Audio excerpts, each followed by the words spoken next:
But anyway, let's welcome back to the show our good friend, Westchester's own.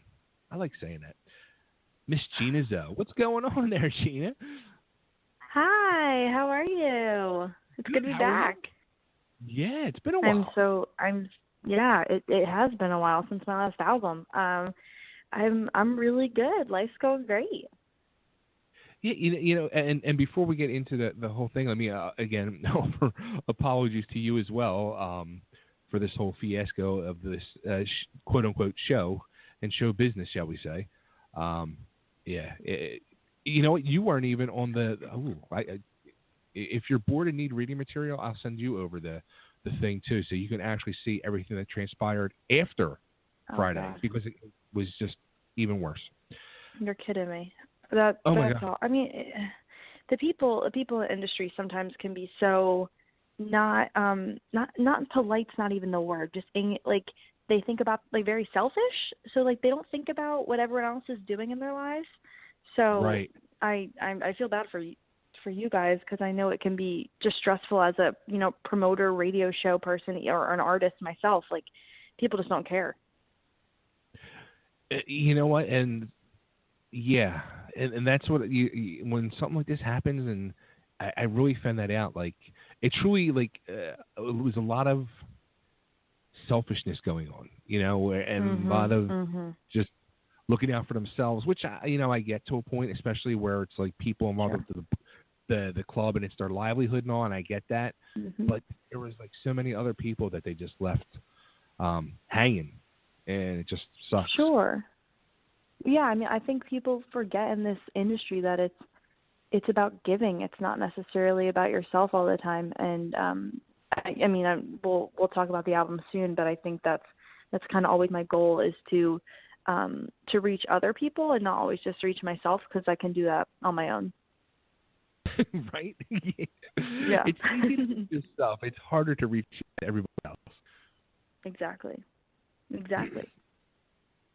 Now, the show, actually, how long it's been, and like you said, for your first album and all, I'm thinking to myself, like, it's probably been a year, because last time we talked, you hadn't gone into college yet, and you got your first year of college under your belt now. Oh my God, that's crazy. Yeah, it must have been, because my mom had moved since then, so I'm in a whole new house now, and I wasn't in school, so I have a lot more experience on my back now.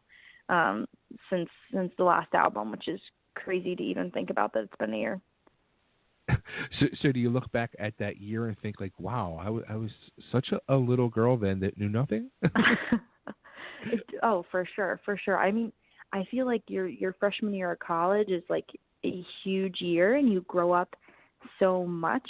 So even looking back at when I was on The Voice, that was almost like 2 years ago now when I did my blind audition. So it's weird to think back that far of how fast time flies and how much I've grown, spiritually and mentally and everything. It's crazy. I'm shocked. Now, do you still keep in touch with anybody from the show going back like 2 years later now, or? We're all still, friends on Facebook, and we keep up with each other. We have a Voice group chat, but it's different. Oh, nice. Everyone, the Voice, it was a big part of all of our lives, but a lot of us have kind of not moved on. That sounds like such a sad term for it, but I think just kind of grown from that part of our music career. But I still, my vocal coach that I had on the show, I'm still friends with her on Facebook. And some of the other, producers and helpers along the show, I'm still friends with on Facebook. So we all see each other's stuff, but we're not always, we're not talking all the time. It's not. They have so many other things to worry about than my life. So let me ask you this question too. It's been kind of the question of the night. Do you mind talking to people on the phone, or do you prefer just like messaging and texting? Oh my goodness. I feel like I've had this conversation with so many people, even just as my career's been going on too. Definitely I like talking on the phone like 20 times better, because not only that, but like people can wait to say what they want to say and think about what they want to say over text, and over phone or in person, it's such a more raw feeling, if that makes sense. Like they have to say it right away. So if they're just sitting there saying nothing, you know what they're thinking. like there is something going on there. Now, I just want to say, because this has been, I've been going back and forth with my co-host Nick about this. Nick, right now, I am smiling ear to ear. All right, but 3 guests, 2 hosts. You still lose 3-5. Did you think they were going to say texting? Oh, and Nick refuses to answer he has not answered a single phone call in 2017. He's done using the phone. Oh, gee. Why? That is the phone. Oh, you know what? You're going to sink into the internet world and never come out. Like, you need to step out and use the phone. Oh, it's so annoying. I mean, there are days when someone says they're going to call me and it's like a meeting and they don't call, and I will be honest and say that I cry tears of joy because I just don't want to talk on the phone. I'm like, I don't want to do this. I don't want to talk to anyone. Can we just text? Like, there are days, but talking on the phone is a little more emotional, and you're able to connect. I feel like better than texting, in my opinion. But see, that's what I'm saying. You have so many hours in the day. You're a busy person. You got all these things going on. And I hate the fact that when you get on the phone, you have to spend 2.5, 3 minutes with small talk and sort of just stuff that you really don't care about. Like, I like the fact that communication via the internet and stuff like that is quick and to the point. What do you want me to do? Yes or no, I'll do. Sure. I mean, I don't think you should waste your time talking on the phone to people who are just going to be small talk people. Small talk is meant for texting, and real conversation is meant for the phone. And me and Bay have real conversation every week for 4 hours when we're on this show. Yeah, the funny thing is, like, I think we might have actually in the over 4 years we've been doing this show, I think there's been like maybe 2 times we've had actual phone conversations, and it gets to like it's like very awkward. Oh, well, yeah, a phone conversation when you don't know what to say can be extremely uncomfortable because you're just sitting there looking at your ceiling and they're like, are they going to say something next, or do I have to say something? Now, but here's the thing that he says. Now, this is where I get confused. He will FaceTime. He said, I don't mind FaceTiming with you, but I won't pick up the phone. Like, I don't understand the difference. Yeah. No, because I'm not going to have a conversation with you. You're just going to say what you want, and I'm going to hang up. That's like, we're not, like, it's not a knitting circle. We're not going, like, I just want to know what's up. What do you want? How can I help you? You know what I mean? Like, I'm not, yeah. I hate small talk. It's such a waste of time. I mean, I could see that because FaceTime's a little more face-to-face. I like FaceTime better than calling. I'll have to agree with you on that. But what if they don't have an iPhone, though? Then you're lost. Well, then they use Facebook Messenger or Marco Polo or one of the, 30 other apps out there. Oh, jeez. So, all right, yeah. So, all right, so yeah, it's been a year. You've gone through college, and you've been playing, now it's like you're not just playing the shows in Westchester no more. You're out of Westchester. You're playing shows not only in the city of Philadelphia, but around the country as well. Yeah, I went. Well, before I was on your show last year, I was in Tennessee, and I've done stuff in New York, New Jersey. I'll be doing some more stuff in New Jersey. I'm thinking in August. And sadly, I got invited out to a festival in Chicago, and it didn't end up working out with our schedule. But opportunities rolling in. It's been amazing to have more doors opening and more people working with me, and finding people around the country who feel a similar way about music, but in a different form, because I find that everyone from all the different states all have a different way, I feel like, of going about, life and who they are. So they bring something different to music, which is interesting to talk to them about. Yeah, and that's gotta be the cool thing too. Like, especially getting, like you're saying, like playing different parts of the country, not just here in like the Philadelphia or the tri-state area, where it is truly different kind of cultures, basically, like in different parts of the Sure. country. Yeah, so that's definitely Sure. gotta be cool. Yeah, no, it's completely different, and it's nice to hear that, that my song has been playing in I heard that it's been playing Kansas City, Missouri, and hearing that it's playing there is like, what, like, how do those people know me? I just got my I have a Twitter, and I just got a Twitter fan page in like Japan, and I'm like, how do they Wow, know me out there? Like, what? that's weird. So when I hear Wild. stuff like that, that's gotta freak you out. Oh, it's wild. And to see, like, when I go on my YouTube page, I'm seeing, where are fans coming from the most? Where are they watching from the most? And it's like, it's that part of the country. It's the near Japan, or it's a little Middle Eastern, and that's where I'm getting like most of my views, or in that section of Asia. So it's interesting to see Wow. that, and to see, that people, I feel like they're a little more technologically advanced in that area in a sense. Hmm. Even if we're, necessarily maybe a richer quote unquote country, um, they're definitely not behind. They're definitely not behind in the technological standards. So to Sure. see that, that's pretty cool. That's wild. Yeah. Now with the new music, Hmm.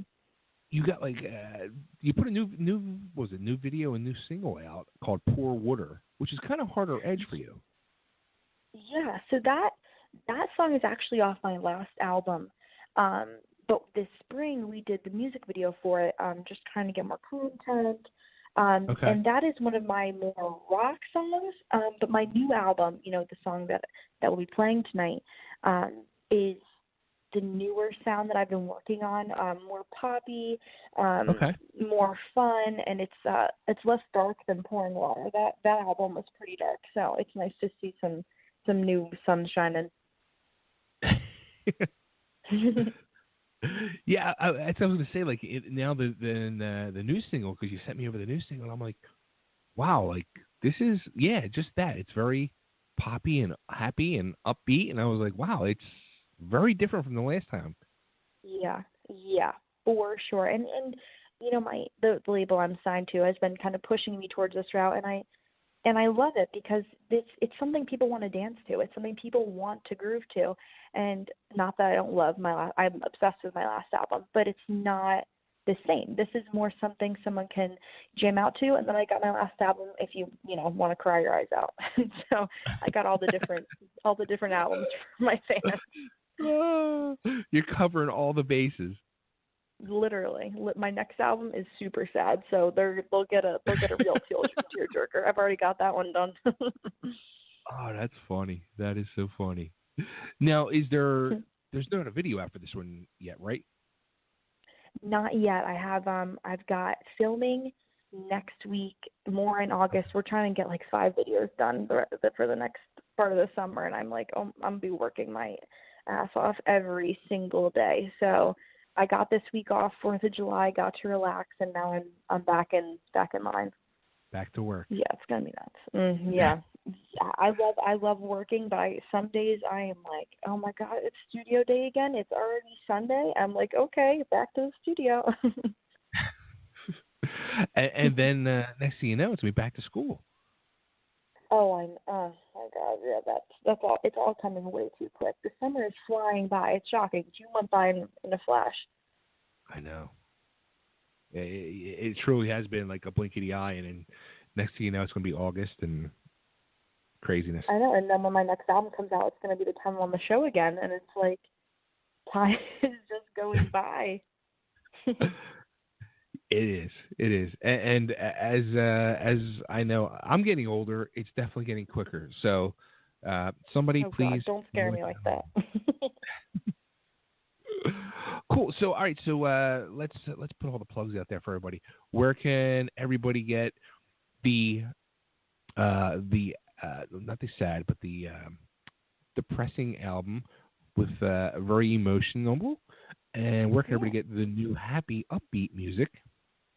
Sure. So both of my new album is not out yet. That's out July Okay. 21st, and it's going to be out on iTunes, Google Play, Amazon, Spotify. But right now, the first two singles are Blue and Dancing Fires, and those are both out. You can either download it on Spotify or you can get it on iTunes. And it's the same for my last album too. So if you're looking to, see what I used to do and see what I'm currently doing, that's all still on Spotify and iTunes and all that good stuff. And something too, I wanted to say. Now, the new picture on your Facebook page, is that like the album cover? I'm guessing. It is. So that it's me in the water. That is my new album cover. The photos that I've been more recently posting are all from the photo shoot for my album. So that is the album cover. Right now, we haven't put that out on iTunes or anything. We're using just single covers right now. But that on July 21st will be out and available, that whole cover. And it's got the little, which I saw it right away. I said to myself, I wonder, happy and excited about this, the little parental advisory sticker on there. Oh, I know. It scares me. My mom, it's the song Blue, one of my singles that's already out. It says the F word and D word and whatever. It says a bunch of curse words. And my mom, she's so funny. She goes, I bought the clean version. I'm like, oh, good, Mom. Oh, good. So there is a clean version available if you are not allowed to buy the explicit version. So there is a clean version available. Oh, that's awesome. That's so awesome. Well, so we're funny. going to be playing a clean version of the song. We're going to be playing Dancing Fires. So, now with this new music, are you going to be like more dancing style on stage? I mean, this is going to be like a big change, right? I mean, I'm already very, I dance on stage my whole entire performance. But for my actual shows, it'll probably be a little bit more instrumental. We're working right now as a band on figuring out how to make these songs playable for our kind of audience, for the size and the venues that we're doing. So Dancing Fires currently is not in our set, but when the album comes out, you guys will recognize during the set a lot of the songs on the album, the new album. We do play in our set just a little bit differently. Cool. Very cool. Yeah. Cool. And, and the social media plugs and all that, let's make sure we get all that out there as well. Of course. So my Instagram is at Gina_Zo, and my Twitter is also the same, at Gina_Zo.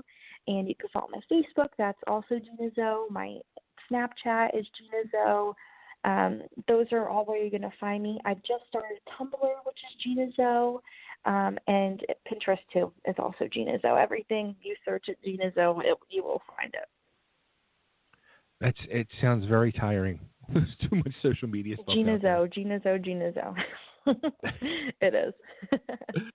Cool. Well, Gina, thank you again. It was great catching up with you. And let's not wait a year to catch up again.